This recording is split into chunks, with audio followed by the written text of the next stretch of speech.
Hi there, I'm Acting Crimes, or Air, if you prefer. I'm Jerica.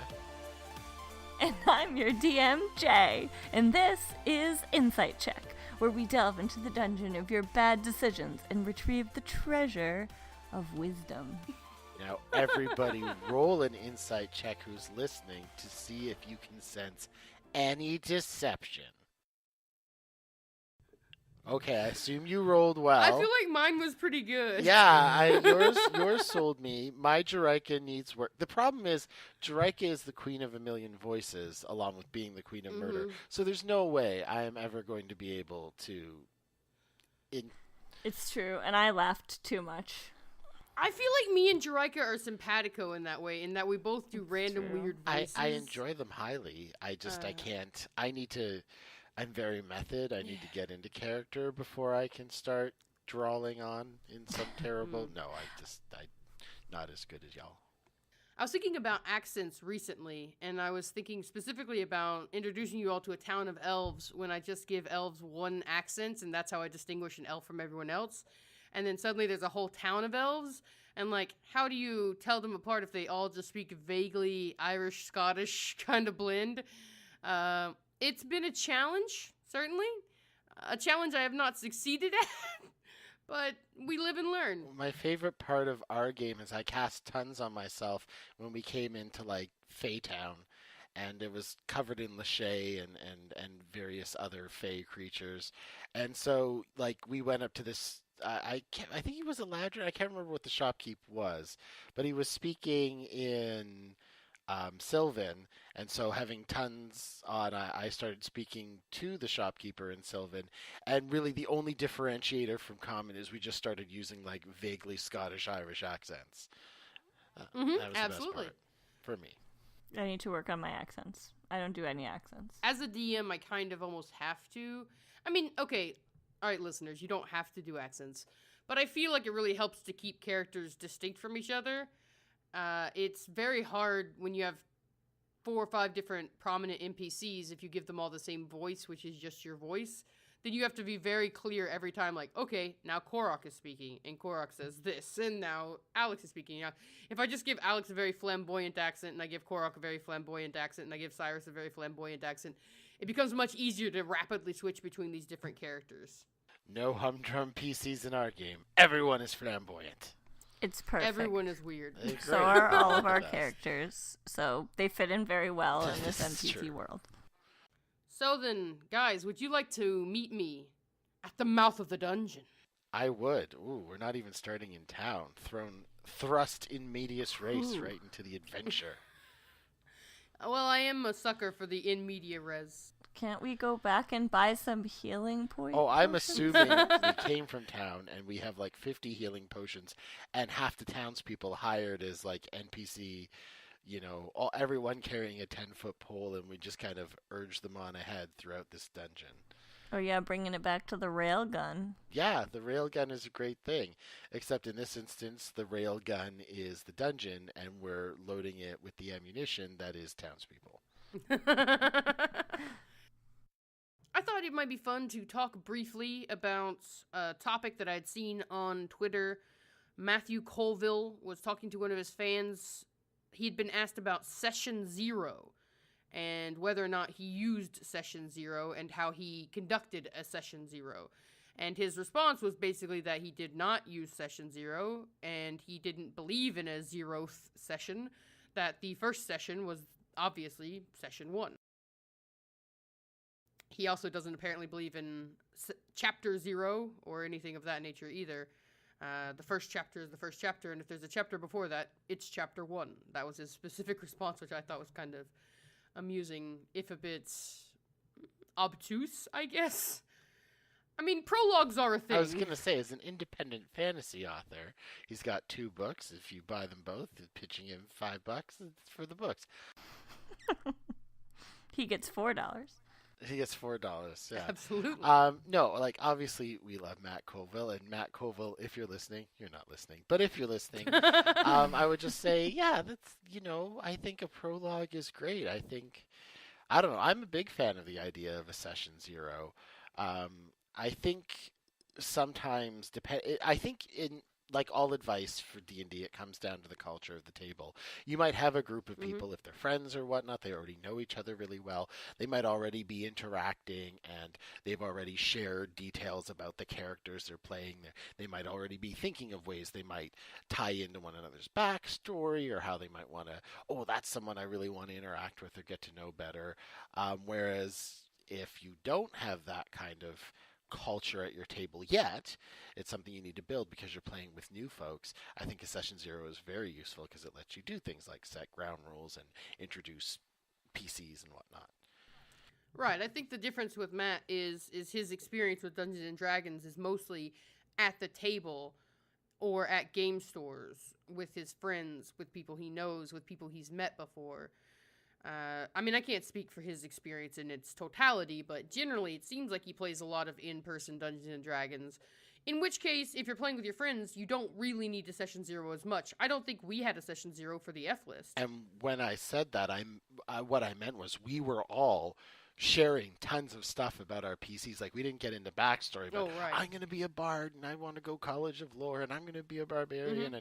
And you know, Haley, I'm sure she could speak to making her first character, and she was making a cleric, and a cleric was my first character. I was like, please ask me any questions and we can talk and blah, blah, blah. So I thought we all shared a lot before that first game, so we were kind of up to speed when you threw us into Omen's private floating sex dungeon. I say this because my previous game actually did have a Session 0, but that was because I formed it with people who I'd met on our Looking for group. I had no real knowledge about these individuals. I'd just spoken to them long enough to get their interest in the game and to see, to explain my game world so that they could see if they were interested in playing.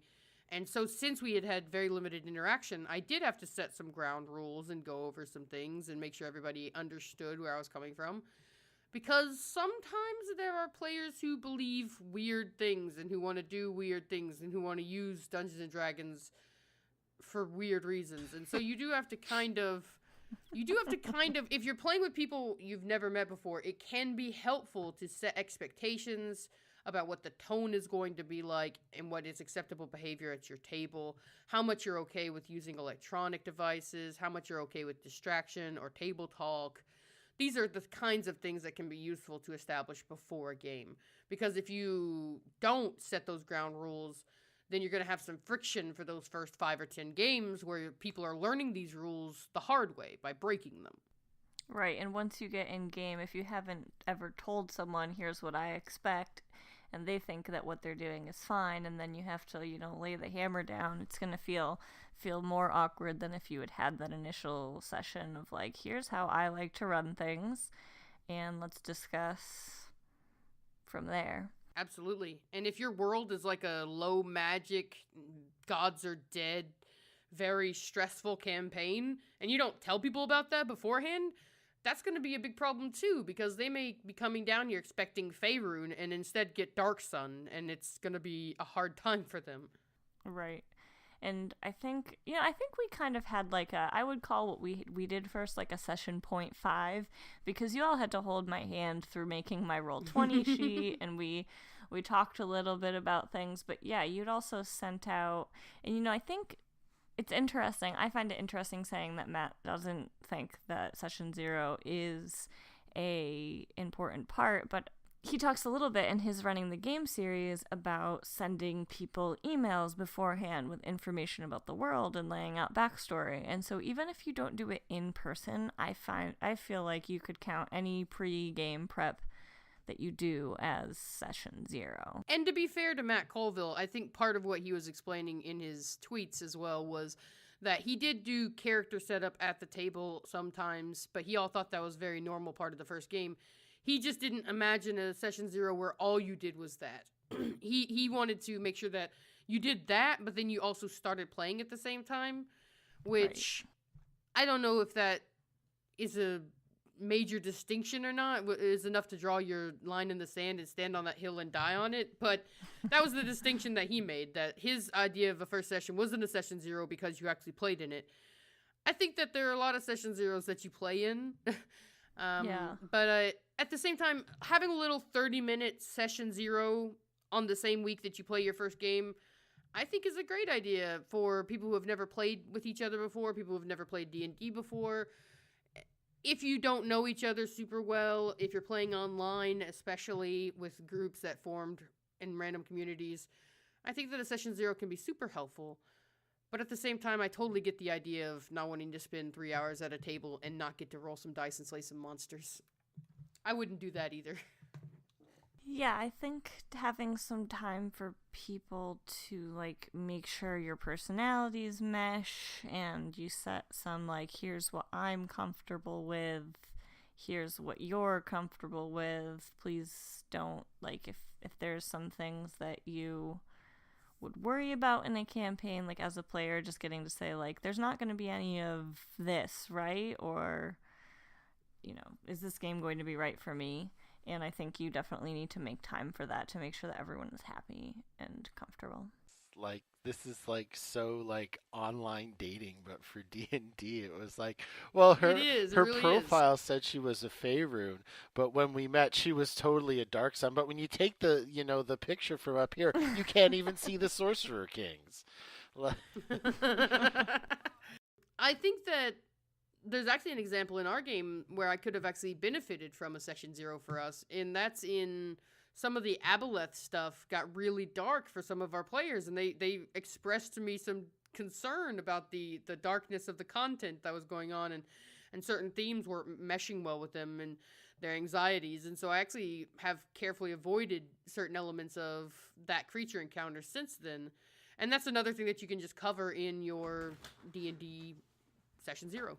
Yeah, the Aboleth started playing with people's heads, and I think it was creepy. It was very creepy.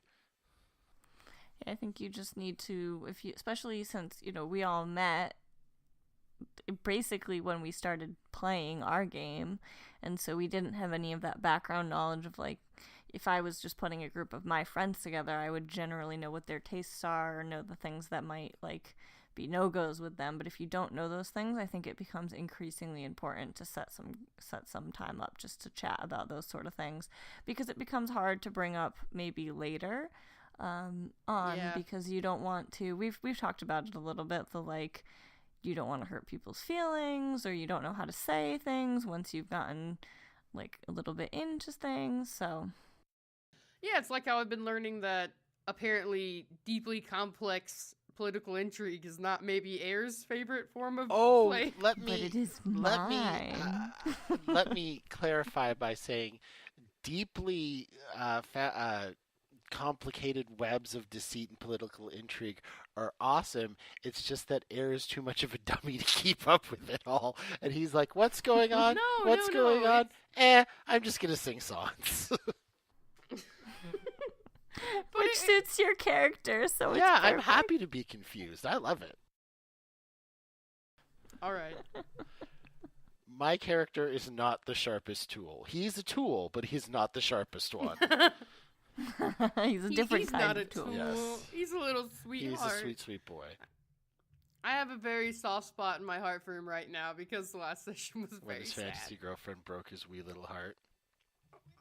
When he got hideous laughter cast on him while he was crying in the street, and he's like, "'Cause this situation is so funny." Yeah, Oh, my heart. From a third-party standpoint, watching you break up with me in the middle of the street must be very amusing to those around us. Ha ha ha. Anyway, I thought there sitting, I was like, man, I could get right back at her. I could use Lucky. I could use Tides of Chaos for advantage. I'm like, no, I'm going to fail this saving throw because I don't know how to have a breakup talk, and I need an out right now because I am flailing. Uh-huh. So that went down like that.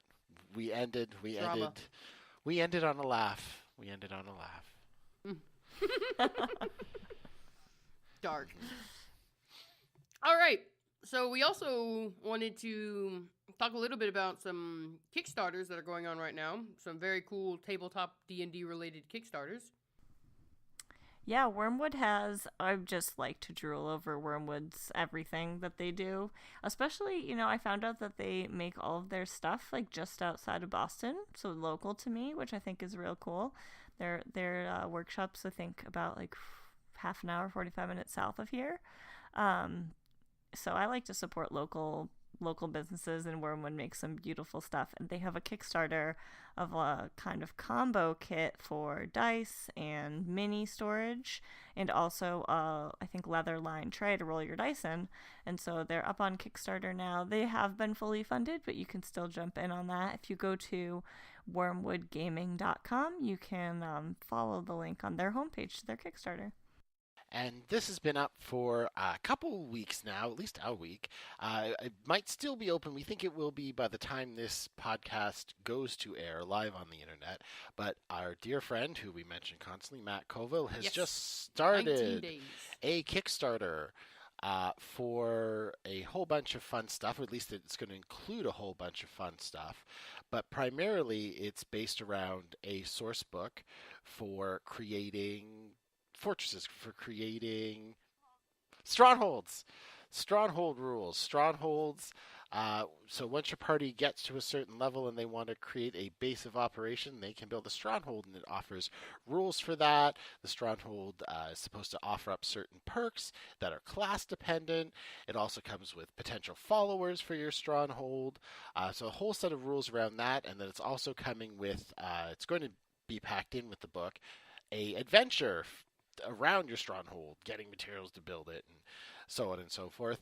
And because they've met pretty much every tier of their Kickstarter, all of the stretch goals and everything, right now they're at almost $1,600,000, like $1.6 million. Wow, it's crazy.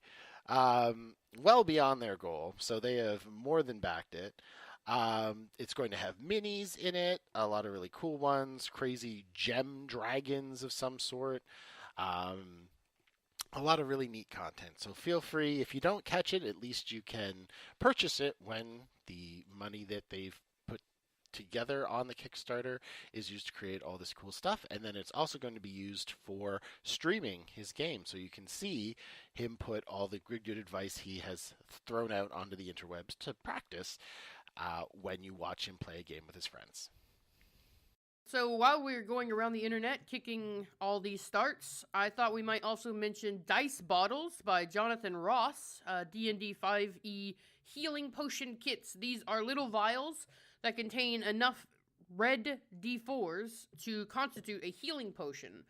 So the lesser healing potion vial has 2d4 for your 2d4 plus 2. The greater healing potion has the 8d4 plus 8. So it just has enough in there that you can visually see how much healing is in the vial. It's very cool looking. They're transparent red dice, so they kind of look like a potion. They're in a vial, like a potion bottle. So it's got that aesthetic that's very satisfying to look at.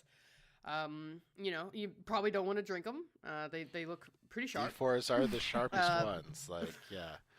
Exactly. But it's a cool idea, and it's a neat prop to have at your table. I know one problem that I always have with players is remembering that they have these things like potions and healing items and stuff like that. So having physical props like this is just going to help people keep up with what they've got, what they don't have, how much it's worth, how much it does. You can just pop the top off and roll it and then put it right back in the bottle, so you don't have to figure out how many dice your potion is worth. You just have it in your hands. Very cool and totally worthwhile. And that Kickstarter should still be going on when this goes live. We will link to all of those on our Twitter when we post this. That one should have about 2 days left, maybe 1 day left by the time this goes live. It's pretty cheap to actually get involved in this one. Only $15 to get the basic one, and then going up from there, it's only $25 to get the basic set. Yeah, if you're looking for some kicks to start or some starts to kick, these are the ones that we are start kicking. Check them out. All right. I think that's it for this week's Kickstarters that we're looking at, that we were interested in. If we ever see any more Kickstarters in the board gaming sector, not necessarily, I always say this about our show, it's not necessarily entirely about D&D, but it just tends to gravitate there because we play it a lot. If board games were easier to play online, we'd probably do those more. Fair. But we certainly we will keep you updated if we see any more Kickstarters worth mentioning in the future. And you keep us updated if you see anything. Drop a hashtag or an @ on Twitter and let us know if you see anything really cool that deserves a little nod. We'd be glad to pass the news along to those who do listen. You know, sometimes on this podcast, we answer questions, and let's have this be one of those times. Ooh. It's like I don't know where Haley stops and Kind Jay of commanding. begins. Yeah. Yeah, it was a little more of an authoritative take on it. It was very much a command. Roll a saving throw. Ask questions now. Answer questions now. Yes. While I'm at it, leave us a 5-star review on iTunes. It's only one word, though. It's only one word. So I don't know how we get all of that into one singular English word. Review. Love! Love us. So the question that I brought to the table today that I thought was interesting was, how much of the rule of cool can you allow? I tend to be pretty reliant on the rules, but am afraid rule of cool will make encounters too imbalanced. I also don't want to lead PCs to taking advantage of every encounter. This is from Tessel114 from the weekly question thread 144 on RD&D. So, revisiting an old friend this episode, old RD&D, weekly question thread. So how much rule of cool should we allow, guys? See, I think that it's fun to encourage your players to do cool things. And, you know, I don't know if this Redditor has watched much Ek Inc., but, you know, the whole VR rule of cool chandelier business has just become a very entertaining situation. And maybe sometimes it gets a little out of hand, but really everyone always is laughing about it and having a great time. And, you know, I think you should reward your players. And if they can come up with cool and unique, fun ways to solve encounters and, you know, within reason, I think you can put some reason into it. It's not like, wow, you came up with a cool solution. You automatically just do it every time. But if they come up with unique things, I think you should reward them. What do you guys think?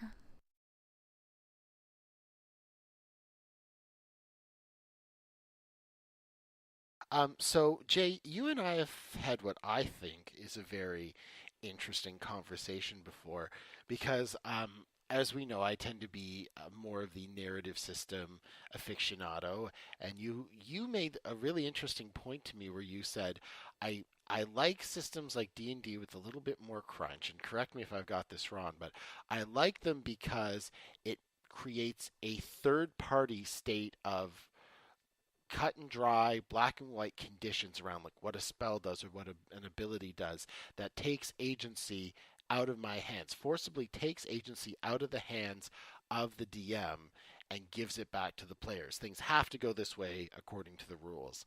And my kind of point was like, I like systems more that like encourage the creation of rule of cool, like where the players are more encouraged not to do an attack roll or cast firebolt, but are encouraged to try something crazy and be creative, and then it's up to the dungeon master to arbitrate. And then you had said, no, I think crunchier systems are the ones that allow that because it lets you do that within a fixed set of rules. It gives you a basis by which to adjudicate, because if it's just you can do whatever you want but I always get final say, I'm always able to push my narrative. So I need something to keep me in check as the DM. So I think I love the rule of cool. I'm always, whenever I DM, whenever my players get super creative, I always want to try to encourage that. I think in the last game we played where I did DM, I think we diffused a hostile situation by Haley's character dancing so beautifully that like the kind of head of this group of thugs was just like so taken by the beauty and majesty of movement and grace displayed that they like didn't even have to roll. Like I think we just dropped initiative and the combat was solved.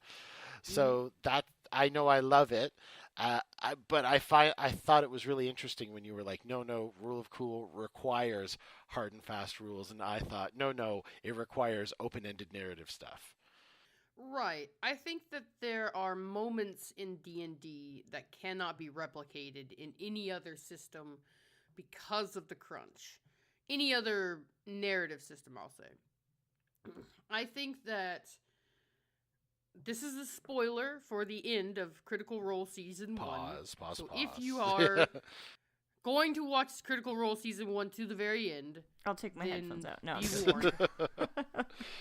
There's a moment where Sam Riegel has to use a 9th level counterspell that only has weight because of the spell slot system and because of the creative use of his spells and because of the plans that he had been coming up with. And that awesome moment where he got to triumphantly use a 8th level counterspell, but then very just minutes later had to heartbreakingly use his 9th level counterspell, probably one of the greatest moments in Dungeons and Dragons. I'd agree. Yeah. Yeah. I mean, it's up there because all of those emotions are not character emotions; those are real emotions between two players at the table. Sam Riegel wanted to save Liam's character. It had nothing to do with Scanlan and Vax. I mean, those two characters obviously had a lot of emotion invested in the moment too, but in that moment, Sam Riegel wanted to save Liam's character, and when he used the 9th level character, the 9th level counterspell, he couldn't anymore. Because Liam's character, for those who don't know, Liam's character is eventually a revenant. I don't know how much we want to spoil, but to flesh it out so you know why, because what the heck, we're down in spoiler town now. He's a revenant who, once they kill the big bad at the end of the campaign, who they were in the midst of fighting, he goes with his patron, because he is a paladin of the Raven Queen. He will go with her, and yeah, he's gonna die and go to yes, heaven. essentially. And Scanlan, the bard, is essentially trying to save his 9th level spell for immediately when the fight is over and the Raven Queen comes to collect. He wants to cast Wish and try to battle a god for the soul of his friend. Right. He wants to save Wish so they can do something clever to save Vax's soul. We don't know exactly what he would have wished for. We don't know how that would have went. We don't even know if it would have succeeded. But we know that those were the stakes. The battle was going to end. Liam's character was going to die. And Sam could no longer do anything to stop it. That's what casting that 9th level counterspell meant. But he had to do it because the enemy was going to teleport away. And then the battle would have been over anyway. It would have been over for the rest of the world. It would have been over for the team. And that was the stakes of the moment, and it was really incredible, and it could only exist in the crunch. There's a moment with Rule of Cool in the Adventure Zone that will be less spoilery, but there's a moment of Rule of Cool in the Adventure Zone where there's a very creative use of the spell Soul Jar, where you transpose your spirit out of your body, and you become and you create this jar with your soul in it. You vacate your body temporarily. There's a very creative use of Soul Jar that, again, would not exist in any other Fates system, but in that moment was the most brilliant use of a very rarely used spell that I've ever seen. It was just really, really clever and totally fit the situation, and the interpretations were all Rule of Cool. Those McElroy boys, they play fast and loose with the D&D rules. But those things can't happen in Fates, because in Fates you just say, I astral project out of my body and catch that person, or I would like to roll spirit and see if I can save my friend's soul with a wish, or something like that. It's because you can do pretty much anything as long as the dice are with you.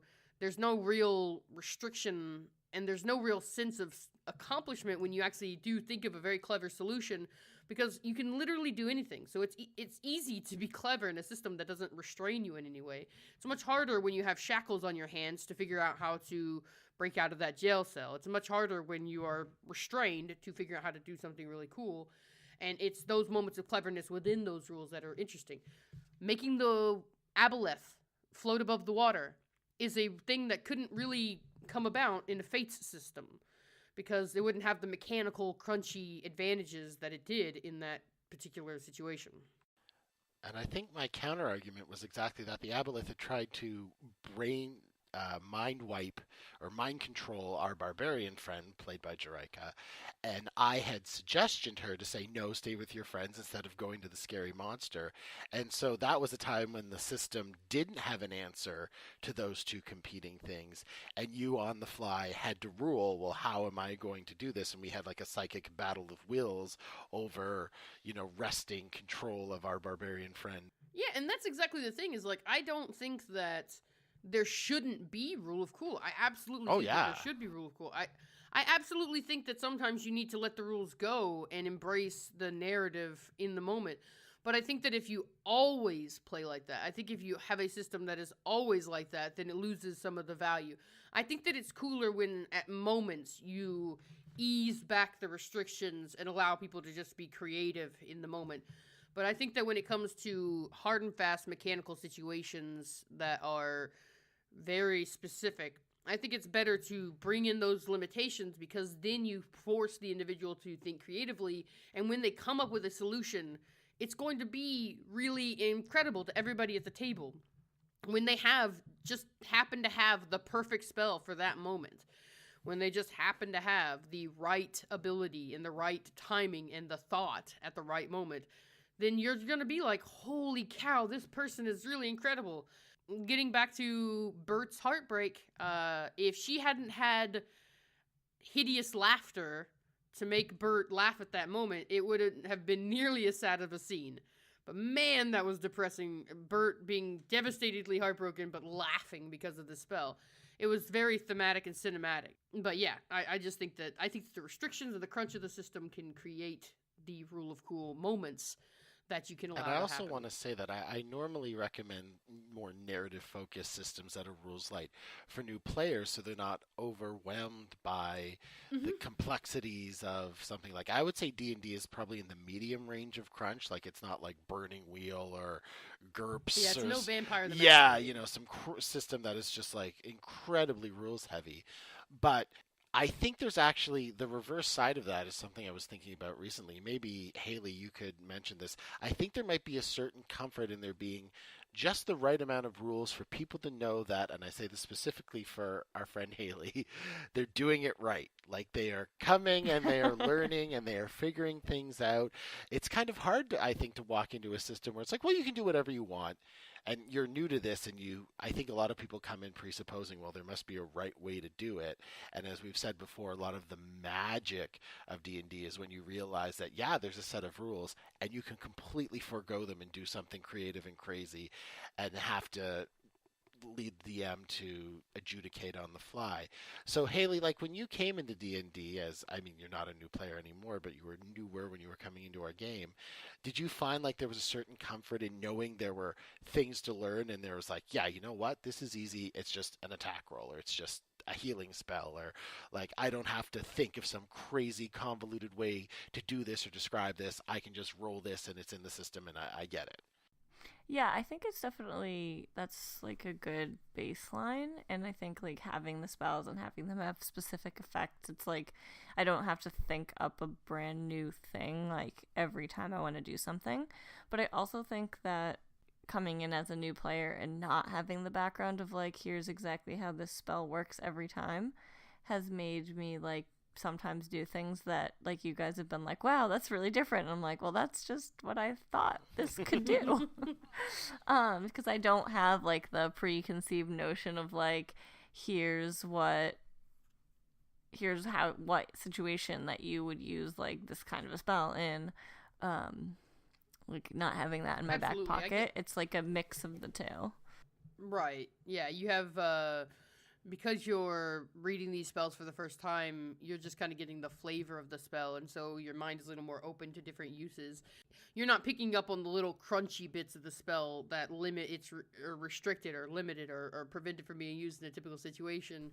Right. So you're not just being like, oh, so this is for that situation. You're just like, oh, here's a cool spell about, walking on water. I wonder what I can do with making other things walk on water, making myself walk on water. That kind of thing.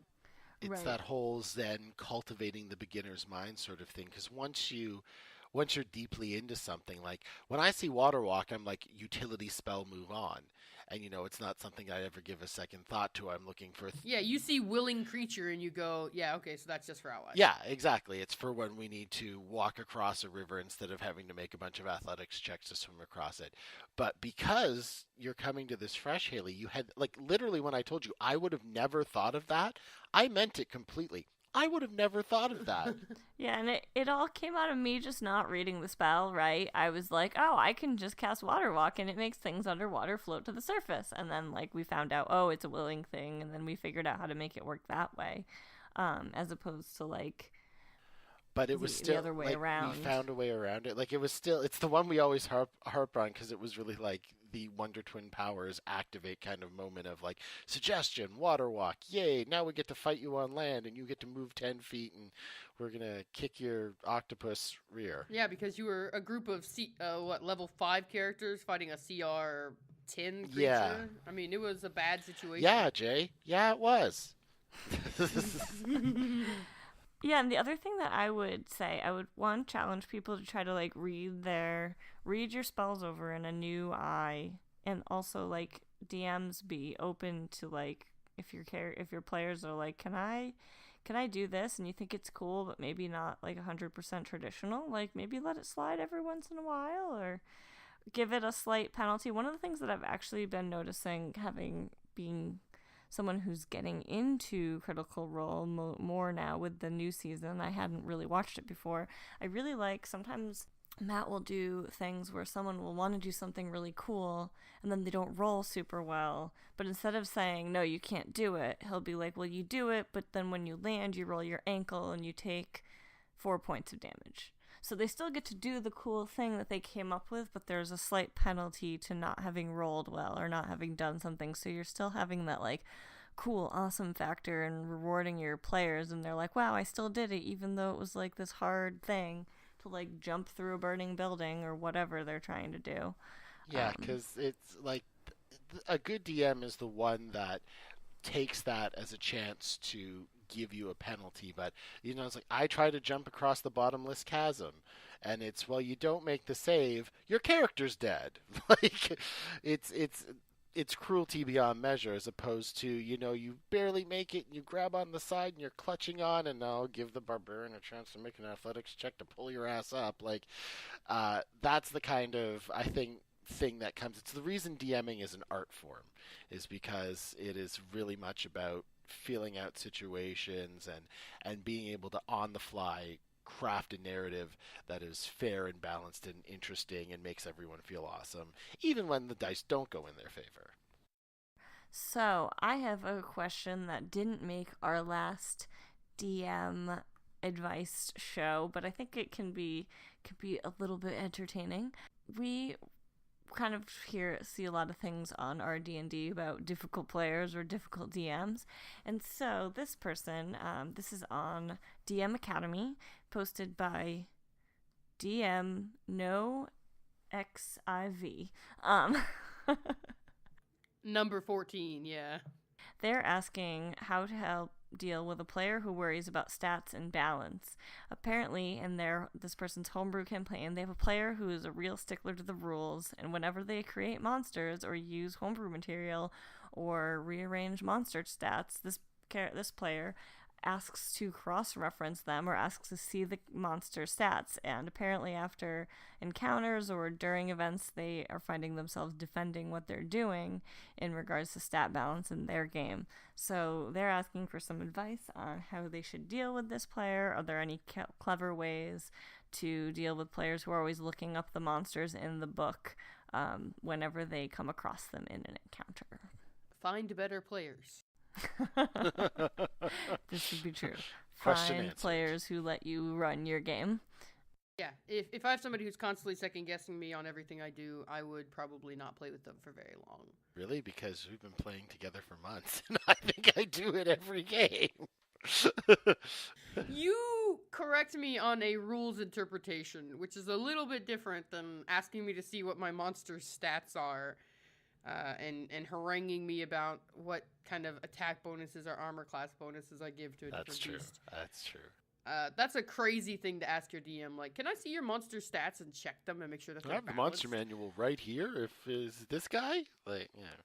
Yeah, I would take away their monster manual. Let me just go ahead and put this out there, D&D community, and you can burn me at the stake as a heretic if you wish, but I don't believe that you will. Balance is an illusion.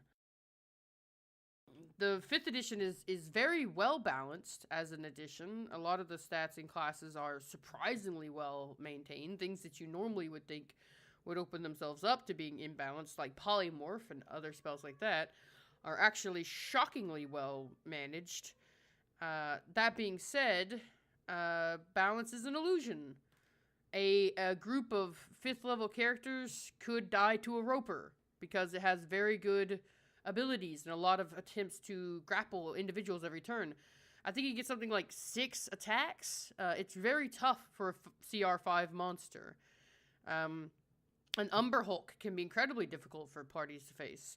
Things aren't always right, and with the right rolls or the wrong rolls, a easy monster could become very difficult because balance is an illusion. Illusion. I give out magical items in my game pretty regularly, and so my players are stronger than they should be at their level, which is why I create stronger monsters to face them, or I give them harder challenges to fight them, because I'm, correcting for my own allowances. I'm giving them extra stuff, so I give them extra difficult things to face off against as well. And that's how I achieve a balance, but it can go the other way real quick.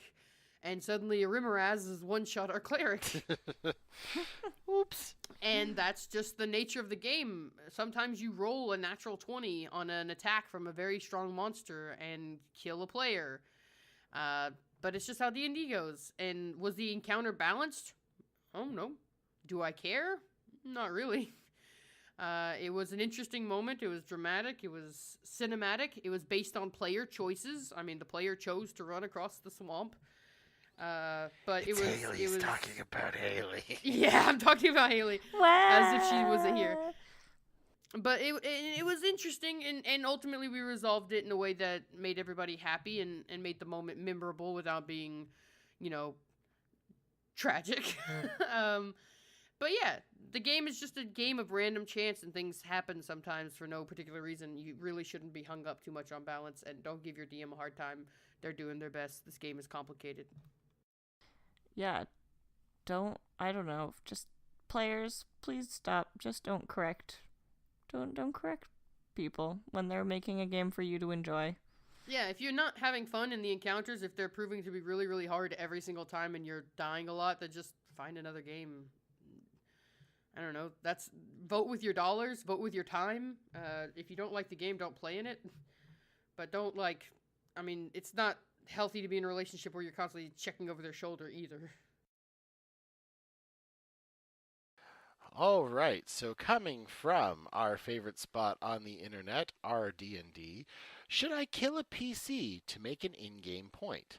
Background, my players are trying to start a mafia. They wanted to be the bad guys for once, and they are level 6. One of the characters I introduce is a high enough level wizard to be able to cast Power Word Death, which should insta-kill any of my players. He's powerful, controlling, and wouldn't hesitate to kill one of their PCs if he felt disrespected, which is why I've made indirect comments to and references of this wizard's power previously. Well, one of my players likes to be disrespectful to NPCs as a display of dominance, and a lot of times it works. Should I kill off my player's character if they make that verbal attack against this wizard? I just don't know if it's too soon or too OP. I don't want it to make for a lame session or experience for my player. So, generally speaking, high-level NPC who doesn't like being disrespected, PC who disrespects everyone. The two meet, does the NPC kill the PC? Maybe the NPC can do some beating up of the disrespectful PC, and if they still don't acquiesce, then maybe you kill him. I don't know. Probably would depend on how I would feel him. I think you telegraph it a little bit first. I think you maybe have a NPC who does something similar to how the PC normally behaves, and then have the villain, point to them and then power word kill, and just they die. And then the PC has a very direct visual confirmation. Okay, this guy will kill you for disrespecting him. And then if they still refuse to stop... Yeah. Let me tell you a very brief story. Once upon a time, I had a player named Angelo D'Angelo, and they were on the ship of a evil pirate named Vanderosa, and they were all being held prisoner, and Angelo D'Angelo made a quip about the pirate, and the pirate kicked him, and I did some damage. He made another quip about the pirate, about how weak that kick was, so I kicked him again in the ribs, and I did a little more damage. And then Angelo made another quip, and I had the pirate pull out his sword and chop his leg off. And he spent the next several sessions with the stump for a leg, and sick from infection with points of exhaustion and all sorts of other things, and disadvantage on movement and half movement speed and all sorts of stuff. Because I gave him 3 times. If you can't shut up then, and you're a prisoner to an NPC and you're mouthing off, then that's your own fault. Also, at a certain point, like, your PC would be afraid for their life in that situation. Right. So if you are not, you should be invested in your character, and if you're just still mouthing off, there's a line there where you're not just role-playing and you're just seeing what you can get away with. And the more you can let that go sometimes, the worse it's going to get every time you bring someone new into your NPC into your game. When he was mouthing off, what he was telling me was that he, in the real world, was not feeling any danger in the game world. That he, in the real world, because Angelo obviously was in a dangerous situation, but the player obviously felt that they were not in a dangerous situation, that they could be the cool, suave character, even in this moment of supreme disempowerment, where they had already been defeated and been taken hostage. And that told me, I'm going to give you 2 chances, and if you don't figure it out that way, then I'm going to go the hard way. And after the end of the session, everybody was like, oh, I don't know if I would have cut off his leg. Like, that seems a little extreme, but he was definitely being way too mouthy, and that was stupid, and it was his own fault for sure. And I was just like, I didn't cut off his leg. The Pirate Vanderosa cut off his leg. Now, did I enjoy it when Vanderosa did that? A little, I'll admit.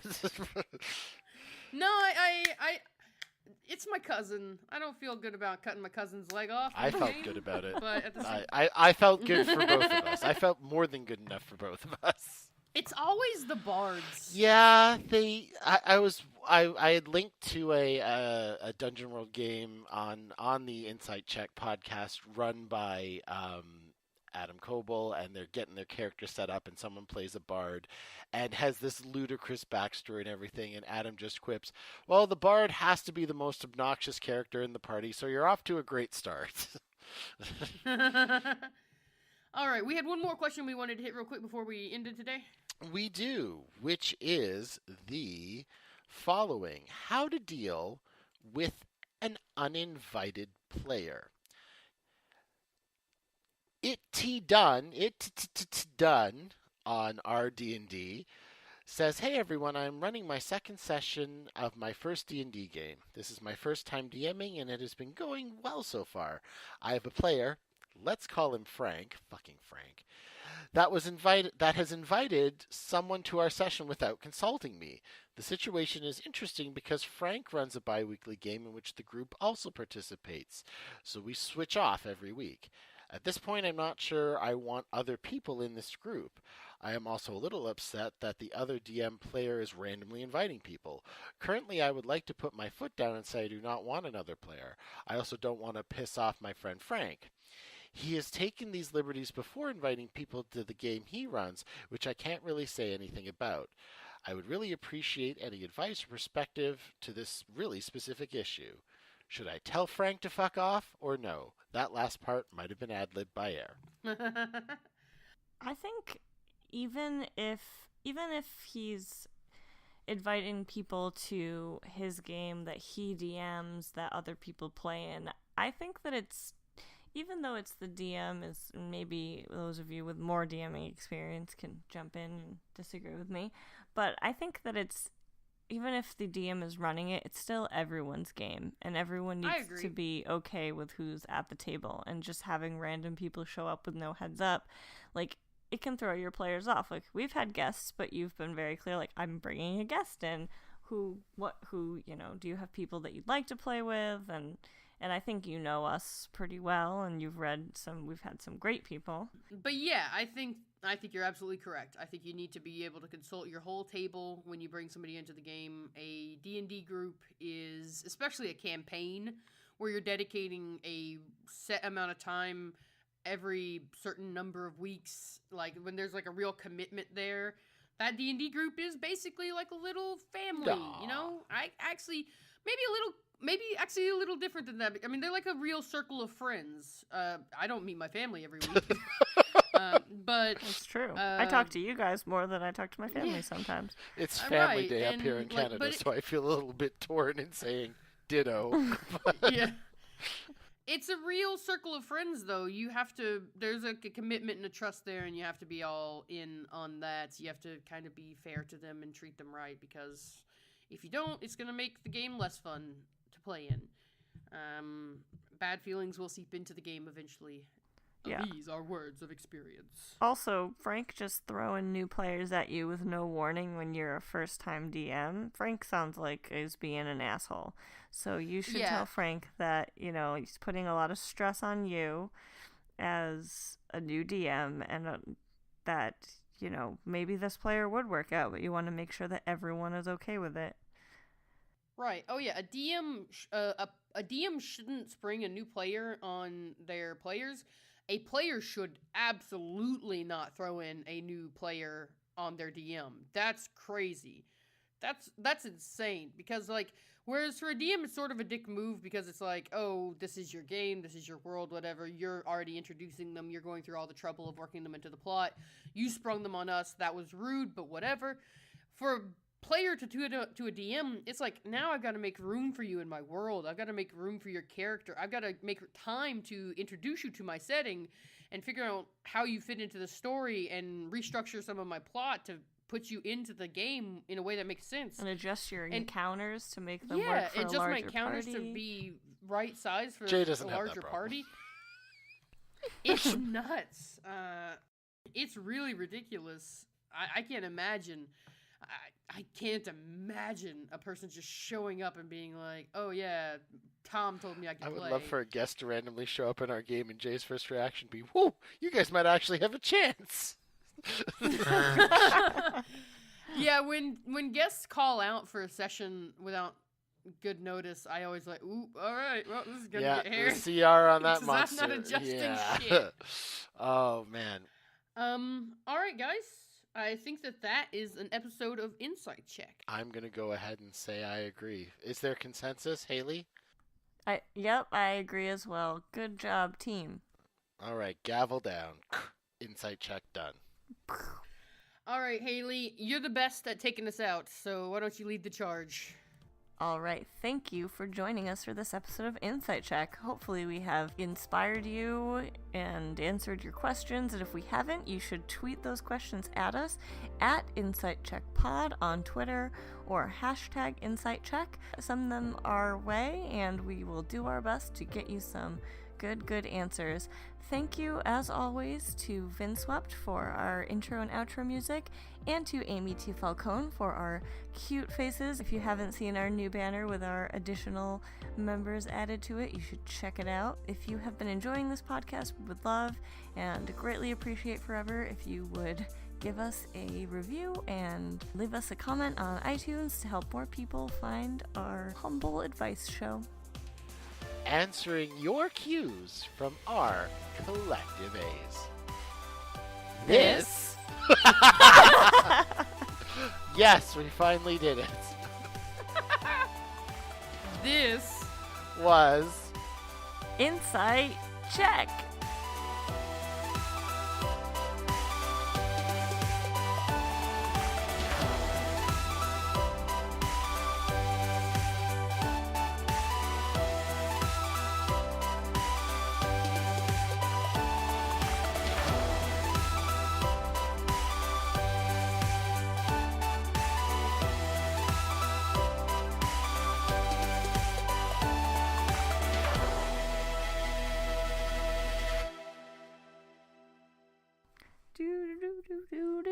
This was a podcast. Hope you enjoyed it. Goodbye. Oh, you need to be a bard next time. Definitely a bard.